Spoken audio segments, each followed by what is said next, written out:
I'll smoke it till it burns me, bro.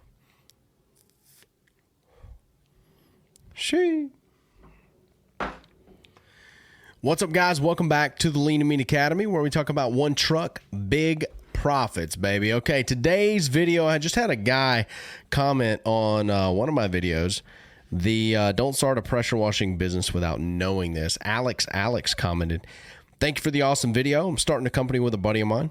Super helpful, thank you. What is the one piece of advice you'd give to a new guy starting up? And I saw this, I don't know, about an hour or so ago, right before I was going to the gym. I came back, ate some pot roast, delicious with a little gravy, had a little sourdough on the side, man, a little homemade sourdough. And that's how I like it. And I thought about this. I was like, I'm not going to give this guy one piece of advice. I'm going to give him three. All right, I'm going to give you 3 points.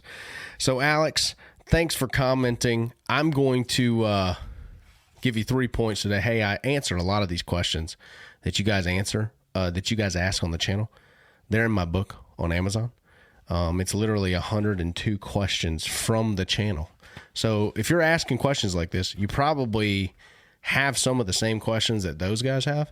And go on Amazon, type in Aaron Parker, start a pressure washing business. You'll find it there. But before we jump into this, before I answer Alex questions, Mike Vadan, Cody Yarbrough, Justin Rogers, and myself, we have a big event coming up. The #1 pressure washing event on earth, WashCon Live. Okay, it's going to be at Southeast Soft Wash headquarters, February 10th and 11th.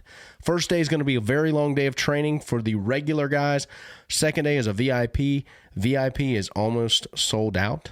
I was told by Mike Vadan to tell you that. VIP is almost sold out. I will put a link in the comments, or you can go to washconlive.com and grab your tickets. Cody's going to be teaching you OSHA regulation, property maintenance, mitigation, so you don't kill stuff with chemicals, how to clean, how to mix chemicals, how to do troubleshooting on your rigs. Cody's just a wealth of knowledge when it comes to the mechanical side of this business, and he is the top soft wash rig provider on earth. So you're going to be able to gather a lot of knowledge from him. Mike Vadan is going to be showing you automation, how he built a $1 million pressure washing business. He's been in the game for 25 years. He's not new to this, okay? He had a landscape company. Why he sold that just to strictly do pressure washing. He's going to be there talking to you guys about that. Justin is a social media guru, frankly. You guys know. I would give him the throne as far as the social media side of things. Justin has over 500,000 subs on YouTube. He makes tons of money. He gets tons of leads from Facebook. He's a Facebook ads guy. That's what he's good at. He knows how to put money behind ads. He knows how to structure them. He knows what to write, how to say it. And he gets the leads and he makes the sales. This year, he got a $30,000 hospital cleaning off of a $10 Facebook ad, which is plumb wild. Okay. He knows how to convert. So if nothing else, come to learn how to harness social media as something that you can, put into your business. A lot of guys have Facebook pages, but very few people know how to make it really profitable like Justin. And my section is going to be on SEO, content strategy, how to really make Google your bitch. All right. Frankly, that's what we want to do. Google is a narcissistic son of a gun. I don't love them. All right. And so that's why I like to use them and make them give me free leads. And that's what I'm going to be teaching you on my section of the day. All right. If you want to come to WashCon, links in the description, link is in the comments. All right. Let's jump into this little piece of advice that I was going to give Alex on him starting his new business with his buddy. Now, look, here's the deal. I don't love the fact that you're starting a business with your buddy. Frankly, that's the first way to lose a friend, is to start a business with him. Why do I say that? Because if you both are not really good at either or position in this business, one of you needs to be really good at ops and one of you needs to be really good at marketing and sales. All right. And you can both be mediocre there and get better, but you do not need to overlap here. Okay. So it's like a gender role, all right, in a family, which I completely believe in. Mama is mama and daddy is daddy. And they have two different roles in the home, both very important, but both very different. Okay. They work together. with synergy. Ops guy, marketing, sales guy. Okay, but if you're both sales guys, who's running the ops? You got shit running around out there like a chicken with its head cut off. Okay, if you're both ops guys, who is making the sales? So that's my first piece of kind of warning, if you will. If he's not that and you're both the same dude, you need to watch out. Here's my 3 pieces of advice. You ask for one, I'm going to give you 3. Always undersell, over deliver. My first piece is your first metric that you're going to focus on in your business is only this: IPA. You say, Aaron, what is IPA? Well, it's not delicious hops with hints of elderberry and lingonberry and pecan. It's not that. Okay, so shave your beard, take off your little weird glasses and your beanie. It's actually income producing activity. All right, income producing activity is the only metric that we're focusing on for the first 5 months, 6 months. It's how many people did we call? How many people said yes? How many people said no? We will call them again later. That's what you focus on. And if you build an Excel sheet, that's all you're taking metrics on. If you writing down in your notebook, it's who we talked to. What did they say? Did we close them on the line which is dotted? Are they on the schedule? That's it. Stop thinking about all this other stuff. New guys get caught in this fog like really early. And I get it. It's fun to think about business. It's fun to brainstorm. It's fun to write down all the ideas you got.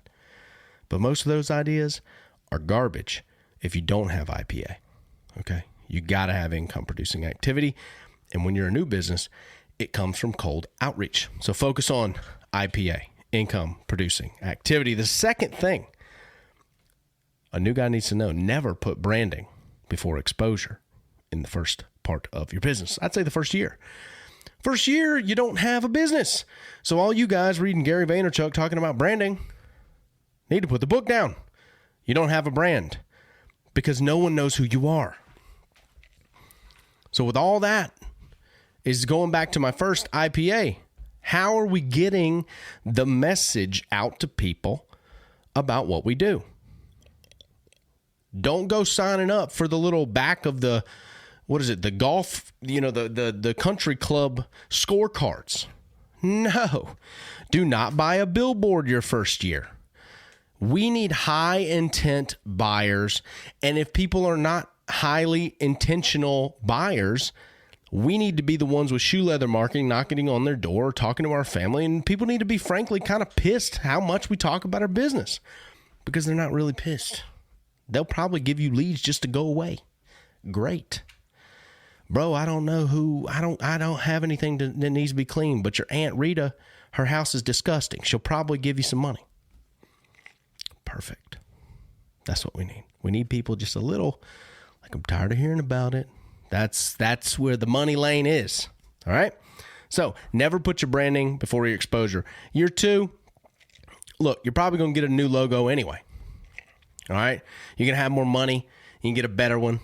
All right. So don't focus on branding. Don't focus on shirts. Don't focus on wraps. Focus on getting to the money. Focus on exposure. All right. The third thing, start out at high ticket. And look, if you come to WashCon, I'm going to be beating this into you and pulling the old person, the broke mentality out of you. All right. Because a lot of this comes down to self-esteem, and I'm going to dispel, look, a lot of the old heads, the old crusties are not going to like this, but good, take a dump in the comments. That, like, there is no hierarchy, okay? So a new guy with a brand new little Simpson from Home Depot can charge $1,000 per house if he, it merits that, right? We're not talking about just gouging people. Hell, charge $5,000 if it merits that per house, depending where you are, right? Be on the upper end. Be the high ticket individual. Let the old guys flow into this I need lead thing. Because look, when you grow your business, those guys have to run a business. They have to pay people. But you and your buddy, y'all can take a day off. Right? So be high ticket. Look, if you're going to work, make the money. My buddy Ben Wilson, Ben will make $4,000 at the beginning of the day. Works by himself. He'll take 3 days off a week if he wants. Okay, that's how Ben has structured his lean and mean business. It's brilliant. He's high ticket. Ben cleans. I've been on jobs. Some of the jobs are on my channel. Ben cleans $5,000 houses all the time. Y'all think it's foreign. It ain't foreign. That's like 3 to 5, 6,000. Like Ben's cranking those kind of numbers by himself. Okay. So it's a self-esteem situation. That's all it is. And so maybe I can tell you to start off at high ticket, get the low ticket nonsense, or I got to start off at $100 because I'm brand new. No, you don't. Come to WashCon, take one of our courses, learn how to do it properly. Okay. Because if you're going to charge like I'm telling you to charge, here's what you owe me. You owe me excellence on that job. You don't owe the customer the integrity. You owe the excellence of the job, the integrity. The customer could be on drugs. They could be on antidepressants. They're just rich, right? So if they get off their medication, they're nuts, right? Don't let the customers, you don't owe them the integrity. You owe excellence to the craft. You owe excellence to the job, to the skill, to the maintaining of their property, to not dragging hoses over their newly planted lilies, to not spraying bleach all over their boxwoods. Okay? That's what you owe the market. And if you're willing to do that, you can charge the upper end, because I'm going to tell you, the barrier to entry to this business is very low. Crackheads can get started in this business. They can. They can. Okay? You don't have to have a certification or a training like HVAC and some of these other businesses. You don't. So a guy who's, look, he's down and out, he's under the bridge, he can start this business. And for some of them, they're turning around their life. That's good. But for some of them, it's just a quick money hit. Okay, so that's who's at the bottom end. If you're not that, then you can charge these upper level prices. You don't have to be in the business for 20 years to start charging high ticket. I made a promise to myself in my van when I was broke as hell. 2017, late 2016, early 2017. I said I was going to be the most expensive pressure washer in this city. And if someone beat me and was higher than me on price, I was going to be offended, because I'm the most expensive son of a gun around here. Why? Because I'm going to do an excellent job, and you're not going to beat me on quality. And if something goes wrong, I'm going to own it. I'm going to be here when I said I was going to be here. On the day I said I was going to be here, I'm going to show up. All right. And it's going to be an excellent experience because I'm going to force it to be. All right. Because it's going to be excellent. Demanding excellence of yourself, and you can charge excellence prices. All right. So I say this in the beginning of your business, hammer out some of that stuff, start charging. Here's my protocol for it. Charge more than you feel comfortable. Be willing to lose 50% of the leads, okay? Because you're going to get the other 50, and you're going to make really good money. And when you're charging at high ticket, you lift the market, okay? But you also lift your profits, and you also can upgrade your equipment faster. You can spend more money on your Google ads, more money on your Facebook ads, and more money on your marketing material, and all of everything else takes care of itself. Look, for me, there's a lot of guys who love to be in the books. They love to be in the Excel spreadsheets. I'm not. I don't look at any Excel spreadsheets. I kind of know where I'm at. I have a bookkeeper and I have an accountant, and they do it all. They handle it all, and I pay them premium because I don't like it. I don't want to look at it. I want to spend the money. I know I'm profitable. I know where I'm at. If anything weird happens, we'll look at it. But for me, I know what needs to happen, and I know how much money needs to be spent to make this thing, and then I know my ratio of closing. That's all I need to know. And that's just how I operated, okay? If you're a numbers guy, you're differently. You're a little different, and that's fine. But start high ticket. Start where you're uncomfortable. Close the sales. Get the jobs. You'll thank me later. You'll come back to this video and you'll comment on it. I hope you do. Say, Aaron, I tried that technique. I was thinking about charging a lower ticket, and I started charging high ticket, and I actually started getting it. And the day you get it, my friend, is the day that your life changes. You can never go back. You hit 2 of those home runs where you thought you were only going to get 500 and you listen to my video and then you get 800 and you get 1,000. You will be forever changed because you cannot go back into the matrix once you're out of the matrix. All right. All right. So I hope this video helped you out, Alex, and give this a thumbs up. Y'all subscribe, hit the bell so you get all the notifications. I look forward to seeing you guys at WashCon Live. I'll see you in the next video.